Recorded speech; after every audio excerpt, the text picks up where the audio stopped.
paksun saran ompeleita, päärmääminen. Paksu sarka on tosi paksua, ja jos sitä lähtee päärmäämään rullaamalla, niin tulee todella tumpulapäärme. Siksi tehdään risapäärme. Ja näitä risapäärmeitä on käytetty myös ja käytetään ohuemmissa saroissa hyvin monipuolisesti.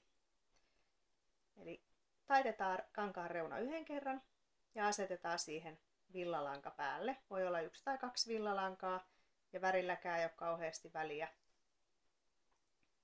Ja se väri voi jopa vaihtua kesken päärmeen.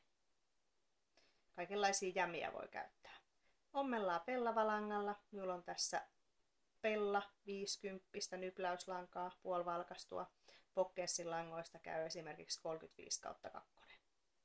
Kaksinkertaisena tosiaan tuo pellavalanka.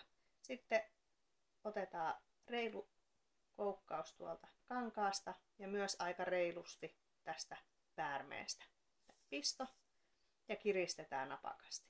Että kiristäminen onnistuu kivasti, niin minä olen kiinnittänyt tämän kankaan polven ympärille sit astuu kangaskaitaleeseen, jolloin minä saan piettyä sen yhdellä kädellä näin perin suorassa ja ompeleminen on helpompaa.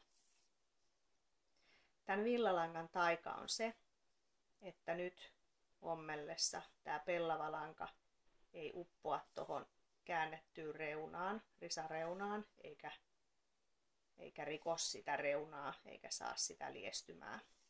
Lisäksi tämä tietenkin näyttää hyvin kauniilta tämä kiinni ommeltu värillinen villalanka. Ja toisella puolella eli oikealla puolella näkyy sitten tällainen painauma rivi, mistä kohtaa se on ommeltu kiinni.